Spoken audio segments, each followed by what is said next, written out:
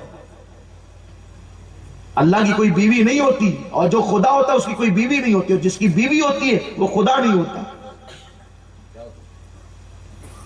آپ نے اسے سمجھایا، اب فرمایا میرے اللہ کی قدرت دیکھ، اور آپ نے 2 رکعت نماز پڑھی اور نماز پڑھنے کے بعد ہاتھ اٹھایا اس کے اللہ اس کے بیٹے کی بارات کو واپس کر دے.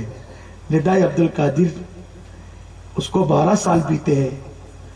اس کشتی کے سواروں کو جن مچھلیوں نے کھایا ان مچھلیوں کو لوگوں نے کھایا اور لوگ کھا کر کے اس کو ہضم کر دیے، وہ فضلات بن گئے.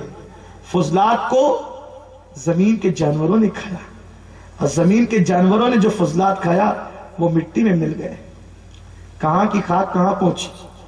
جن کو انسانوں کو مچھلیوں نے کھایا، مچھلیوں کو انسانوں نے کھایا، انسان کھا کر کے جو فضلات خارج کیے ان کو کیڑوں نے کھایا اور کیڑے کو مٹی نے کھا لیا. کہاں گئے انسان؟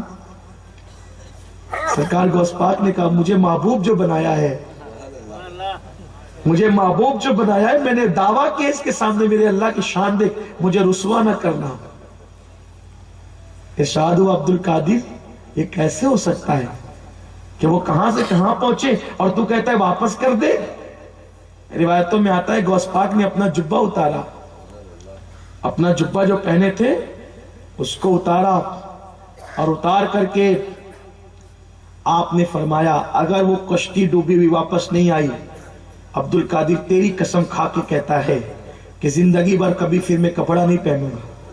اوپر کا جبہ فرمایا میں نہیں پہنوں گا. اللہ اکبر.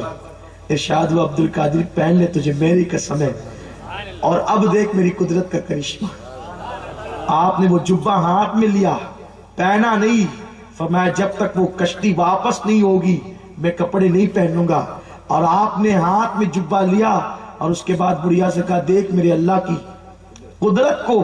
اور اس نے دیکھا کہ جہاں وہ کشتی ڈوبی تھی، جہاں وہ کشتی ڈوبی تھی وہیں سے وہ کشتی نکلی اور کنارے کو آئی، اور جیسے گاتی بجاتی وہ کشتی ڈوبی تھی اسی شان کے ساتھ وہ کنارے کو لگی. اور جب وہ نیچے کو اترا تو بڑھیا نے اپنا بیٹا دیکھا، اور یہ منظر دیکھ کر کے تنہا اس مقام پر 500 سے زائد لوگوں نے اسلام قبول کیا. سرکار غوث پاک نے کہا اللہ مجھے 3 بار یہ باتیں کہنی پڑی، 3 بار کے بعد پھر تو نے کہا میری قدرت کا کرشمہ دیکھ. فرمایا عبد القادر ہم جانتے ہیں کہ تو نے کہا تھا تو وہ ہونا ہی ہے. تو دراصل 3 بار اس لیے بات دہرائی گئی، جب تو نے پہلی بار کہا تو جو زمین کے اندر وہ کیڑے مل چکے تھے ہم نے اس کیڑوں سے ان کو نکالا. زمین سے کیڑے جو مل چکے تھے پہلی بار جب نہ کہا تو اس وقت اس کو نکالا. دوسری مرتبہ پھر ہم نے مچھلیوں کے پیٹ سے ان کو نکالا، اور تیسری مرتبہ ہم نے ان کو اجسام کا جامہ پہنا کر نئی زندگی عطا کر دی. آپ غور فرمائیں حضور غوث الاعظم دستگیر کی یہ کرامت، اس شان کی کرامت کسی کی نہیں. ڈوبتی ہوئی کشتیاں ترائی گئی ہے، اولیاء نے ترایا ہے، لیکن ڈوبی ہوئی کشتی 12 برس کی. اسی لیے ہمارے مرشد دادا مرشد حضور مفتی اعظم فرماتے ہیں جو ڈوبی تھی کشتی وہ دم میں نکالی، جو ڈوبی تھی کشتی وہ دم میں نکالی. تجھے ایسی قدرت ملی غوث اعظم. اب آپ بتائیں سرکار غوث الاعظم کو جب اللہ نے یہ طاقت دی ہے، اگر ہم ان کے دامن سے وابستہ رہے تو انشاءاللہ اپنا خاتمہ ایمان پر بھی ہوگا، مشکلیں آسان بھی ہوگی، تکلیفیں دور بھی ہوگی. لیکن جاتے جاتے بس اتنا کہوں گا وابستہ ہونے کی ضرورت ہے. غوث کا دامن نہیں چھوڑیں گے. ایسے غوث کا دامن پہلے پکڑ لے، پہلے پکڑو۔ جس کے ہاتھ میں نماز کا دامن نہیں، اس کے ہاتھ میں غوث پاک کا دامن کیسے ہوگا؟ جس کے ہاتھ میں نیکی کا دامن نہیں، اس کے ہاتھ میں غوث پاک کا دامن کیسے ہوگا؟ غوث پاک کا دامن پکڑنا ہے، پہلے نمازی بنو، مسجدوں کو آباد کرو، ورنہ تمہارے خلاف غوث پاک کا فتویٰ ہے۔ غوث پاک کہتے ہیں جس نے ایک وقت کی نماز جان بوجھ کر چھوڑی وہ کافر ہو گیا۔ آپ کہتے ہیں نا وہ فلاں مفتی صاحب نے فلاں پہ فتویٰ دیا ہے کفر کا، اس لیے ہم اس کے پیچھے نماز نہیں پڑھیں گے، اس سے مصافحہ نہیں کریں گے۔ بہت اچھی بات ہے، فتووں کا احترام کیا کریں، لیکن فلاں کے خلاف تو مفتی کا فتویٰ ہے، بے نمازیوں تمہارے خلاف غوث الاعظم کا فتویٰ ہے۔ آپ بتائیں سب کے فتووں کی فکر کرتے ہو، غوث پاک کے فتووں کی فکر نہیں کرتے؟ نماز چھوڑتے ہو اور اس کے بعد کہتے ہو کہ فلاں پہ فلاں کا فتویٰ ہے، تجھ پہ کیا فتویٰ ہے غوث پاک؟ اس لیے توبہ کرو، ایمان والے بنو۔ غوث پاک کا دامن پکڑنے کے لیے نماز کا دامن ضروری ہے، ورنہ سن لو غوث پاک کہتے ہیں بے نمازی مر جائے اسے مسلمانوں کے قبرستان میں دفن مت کرو۔ جب غوث پاک بے نمازیوں کو مسلمانوں کے قبرستان میں دیکھنا پسند نہیں کرتے تو بے نمازیوں کو اپنے سلسلے میں دیکھنا کیسے پسند کریں گے؟ غوث پاک کہتے ہیں میرے مرید وہ ہے۔ اب دیکھو غوث پاک خود کہہ رہے ہیں میرے مرید وہ ہے۔ کون ہے غوث پاک کے مرید؟ غوث پاک کہتے ہیں میرے مرید وہ ہے جو سخت گرمیوں میں روزہ رکھتے ہیں۔ غوث پاک کہہ رہے ہیں میرے مرید وہ ہیں جو سخت گرمیوں میں روزہ رکھتے ہیں، میرے مرید وہ ہیں جو راتوں کو سوتے نہیں ہیں، اللہ کے خوف سے روتے ہیں۔ فرماتے میرے مرید وہ ہیں جب نماز کا وقت آ جاتا ہے تو وہ دنیا سے ایسے تعلق کو توڑ لیتے ہیں، نماز کا جب وقت آتا ہے وہ دنیا سے تعلق کو ایسے توڑ لیتے ہیں جیسے کبھی دنیا سے ان کا کوئی تعلق ہی نہ رہا ہو۔ یہ 3 نشانیاں غوث پاک نے اپنے مریدوں کی بیان فرمائی۔ بتائیے یہ 3 نشانیاں ہمارے اندر ہیں؟ ارے نفل روزے گرمیوں میں رکھنا دور کی بات ہے، رمضان شریف آتا ہے تو لوگ کہتے ہیں او اس سال کا رمضان مئی اور جون میں آئے گا، کیسے روزہ رکھیں گے؟ غوث پاک کہتے ہیں میرے مرید شان والے ہیں، وہ گرمیوں میں روزہ رکھتے ہیں، انہیں پیاس کی پرواہ نہیں ہے، انہیں اللہ کی محبت کے جام پینا ہے۔ سردیوں میں 6-8 گھنٹے کا روزہ تو کوئی بھی رکھ لیتا ہے، لیکن گرمیوں میں روزہ رکھنا یہ قادریوں کی شان ہے۔ اور جو روزے میں جتنا پیاسا ہوگا اللہ اس کو اپنے دیدار کا شربت اتنا زیادہ پلائے گا۔ اور فرماتے میرے مرید راتوں کو سوتے نہیں بلکہ روتے ہیں۔ میرے بھائیوں بتاؤ ہم تو سو جائیں تو اللہ کا شکر، سو جائیں تو اللہ کا شکر، ہم سوتے نہیں ہیں۔ ایک ہے رونے سے کم درجہ ہے سونے کا، رونے سے کم درجہ ہے سونے کا، اور سونے سے بدتر درجہ کس کا ہے؟ ہم تو جاگ کر راتوں کو گناہ کرتے رہتے ہیں۔ اب تو ایسے موبائل نکل گئے کہ لوگوں نے انٹرنیٹ کو فری کر دیا، اور فری کر کے کتنا بڑا ظلم کیا۔ اگر لوگوں نے انٹرنیٹ فری کیا تھا تو مسلمان کیا کرتے؟ اس پہ علماء کے بیانات سننے چاہیے تھا، نعتیں سننا چاہیے تھا، تلاوت سننا چاہیے تھا۔ لیکن اصل میں ہندوستان پر یہود و نصارہ کی بڑی نظر ہے، خاص طور پہ اسرائیل کی، اور ہمارا ملک ہندوستان سپر پاور ملک بننے جا رہا تھا۔ بڑے بڑے ماہروں نے کہا تھا کہ ہندوستان عنقریب تجارتی اور معاشی طور پہ سپر پاور بن جائے گا، لیکن بس اسرائیل کس کو دیکھ سکتا ہے، امریکہ کس کو دیکھ سکتا ہے سپر پاور بنتا ہوا؟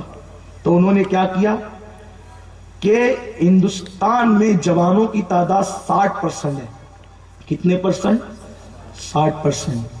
سب سے زیادہ جوان کس ملک میں اس وقت؟ ہندوستان میں۔ اسی لیے ہندوستان ترقی کر رہا ہے، اور ترقی کر رہا ہے تو اس ملک کی ترقی روکنے کے لیے ہندوستان کے جوانوں کو عیاشی میں مبتلا کر دو۔ تو انٹرنیٹ، فیس بک، سوشل میڈیا، یہ سب شراب اور زنا کی طرف لے جاتے ہیں۔ اب کوئی مسلم ہو یا غیر مسلم ہو، مسلمان بھی ہندوستان کا حصہ ہے, غیر مسلم بھی ہندوستان کا حصہ ہے. تو پھر جب ہندوستان کے جوان شراب پیئیں گے, زنا کریں گے, تو بتاؤ کیا وہ تعلیم میں ترقی کریں گے؟ کیا وہ تجارت میں ترقی کریں گے؟ نتیجہ یہ ہوا کہ اسرائیلی مشن کے لوگوں نے پھر ہندوستان کے جوانوں کو عیاشی کی طرف لے جانے کی کوشش کی. اور اب خاص طور پہ انٹرنیٹ فری ہونے سے جو نوجوان فیس بک جانتے بھی نہیں تھے, انہوں نے بھی فیس بک کے اکاؤنٹ بنا لیے. اب اگر کوئی فیس بک پر چلو کوئی گناہ کا کام نہیں کرتا, لیکن اگر کوئی فیس بک کھولے نا, صرف کھولے ایک بار, 1-2 گھنٹہ تو یوں ہی گیا اس کا. صرف دوستوں کی تصویریں چیک کرنے میں 2-3 گھنٹے چلے جاتے ہیں. تو اب بتاؤ کہ جب 2-3 گھنٹے اس میں آدمی جائے گا تو وہ تجارت کب کرے گا؟ اگر کوئی مسلمان نہیں ہے, چلو اس کو تو عبادت نہیں کرنا غیر مسلم کو, لیکن وہ تجارت تو کر سکتا ہے, وہ تعلیم کے حوالے سے اسٹڈی تو کر سکتا ہے. اور اسلام وہ مذہب ہے, اسلام بہت سارے معاملے میں صرف مسلمانوں پہ گفتگو نہیں کرتا بلکہ سارے انسانوں پہ گفتگو کرتا ہے. اسلام ہر انسان کی ترقی دیکھنا چاہتا ہے. ہم ہندوستان کے صاحب عقل اور دانشوروں سے کہتے ہیں کہ ہمیں مشترکہ طور پر یہ کوشش کرنی چاہیے کہ ہندوستان سے ہم فیس بک اور سوشل میڈیا کی لعنت کو کم سے کم کرنے کی کوشش کریں. ہم یہ نہیں کہتے استعمال مت کرو, استعمال کرو, لیکن میں نے چند دنوں پہلے بھی فکر دی لوگوں کو کہ سوشل میڈیا کو, فیس بک کو, واٹس ایپ کو بیت الخلاء کی طرح سمجھو. جیسے بیت الخلاء میں انسان اپنی ضرورت کے مطابق بیٹھتا ہے, اور جب ضرورت ختم ہو جاتی ہے تو کوئی اس میں اور بیٹھنا چاہے گا؟ نہیں بیٹھنا چاہے گا, نکل جاتا ہے. تو ایسے ہی واٹس ایپ کو اور فیس بک کو بھی ضرورت کے مطابق استعمال کرو. کاروباری ضرورت ہے, معاشی ضرورت ہے, جو اہم دوست ہیں ان سے کوئی ضروری بات کرنا ہے, اس کے لیے لوگ تو رات و دن اس میں لگے رہتے ہیں, رات و دن اس میں گھسے رہتے ہیں, بلکہ تقریروں میں بیٹھتے تو بھی انگلی چلتی رہتی ہے. یہ حال ہو گیا. اور صرف دنیا دار کہلانے والے نہیں, میرے جیسے دیندار جن کو آپ غلطی سے کہہ دیتے ہیں, وہ لوگ بھی اسی میں ڈوبے ہوئے. اللہ تعالیٰ آپ کے حسن ظن کی لاج رکھے اور ہم کو کامل مومن بنائے. یہ سولیے میں دیکھ کے آپ ہم لوگ کو دیندار کہتے ہو. دینداری کپڑوں کا نام نہیں ہے, دینداری دل کی دینداری, التقویٰ ہاں ہونا. آپ جانتے ہیں ہمارے اسلاف وقت کی کتنی قدر کرتے تھے. ایک بزرگ آٹا پانی میں گھول کے پیتے ہیں. لوگوں نے کہا اگر آٹے کی روٹی بنا کے کھائیں تو لذت زیادہ ملے. فرمایا جتنی دیر میں روٹی بناؤں گا اور چبا کے کھاؤں گا اتنی دیر میں پتہ نہیں کتنی رکعتیں نماز پڑھ لوں گا. یہ بزرگوں کی فکر تھی. آج وہ فکر کہاں چلی گئی؟ آج تو ہم فیس بک کے ذریعے سے لوگ شراب کی طرف بھی جا رہے ہیں, نشے کی طرف بھی جا رہے ہیں, زنا کی طرف بھی جا رہے ہیں, اور ہماری بیٹیاں غیروں کے ساتھ بھاگ رہی ہیں. انٹرنیٹ پر ایک دوسرے سے تعلقات قائم ہو رہے ہیں اور بیٹیاں بھاگ رہی ہیں. آپ بتائیں, آج تو بیٹیاں بھی فیس بک پر آ گئی, لڑکیاں بھی فیس بک پہ آ گئی. اور آپ کو ایک بات کہتا ہوں جاتے جاتے, فیس بک پر لوگ بہت اپ ٹو ڈیٹ بن کر تصویر کھچاتے ہیں, اور جو سب سے خوبصورت تصویر ہے وہ رکھتے ہیں. تو ہمارے نوجوان کیا کرتے ہیں, ارے یار بہت اسمارٹ دکھتا ہے, مالدار بھی ہوگا, پڑھا لکھا بھی ہوگا, اور اس سے دوستی کر لیتے ہیں, اور نکلتا ہے پکا لفنگا. ہاں, ہنسنے کی بات نہیں ہے. دوستی کرنے سے پہلے یہ دیکھو, آقا فرماتے ہیں ہر آدمی اپنے دوست کے دین پر ہوتا ہے. دوستی کرنے سے پہلے دین دیکھنے کا حکم ہے. اور تم چہرے دیکھ کر دوست بنا رہے ہو, پھر وہ تمہیں زنا کے اڈوں تک لے جاتا ہے, خراب کرتا ہے, گندی گندی تصویریں بیچتا ہے, لڑکیوں کی تصویریں, گندی تصویریں, اور آدمی اس میں دھیرے دھیرے. فیس بک ایسا دلدل ہے, آپ اگر اس پہ ایک قدم رکھیں گے تو آپ کے دونوں قدم اس پہ چلے جائیں گے, پھر آپ ٹکنوں تک دھسیں گے, گھٹنوں تک دھسیں گے, اور پھر ایک وقت آئے گا آپ اس میں مکمل ڈوب جائیں گے. یہ بہت خطرناک چیز ہے. اس لیے اگر اس کو استعمال کرو تو ضرورت کے مطابق. میں یہ نہیں کہتا مت کرو, ہم کسی دیوار سے سر ٹکرانے کی بات نہیں کرتے, مجھے معلوم ہے تم نہیں مانو گے, لیکن میں یہ نہیں کہتا مت کرو. کرو, اگر کرنا ہے, ضرورت ہے, ضرورت کے مطابق کرو. اور کسی کو اپنا فرینڈ بنانے سے پہلے 50 بار سوچو, کہیں یہ تمہیں تباہ تو نہیں کر دے گا. چہرے دیکھ کے دوستی مت کرو, کردار دیکھ کے دوستی کرو, کیریکٹر دیکھ کے دوستی کرو.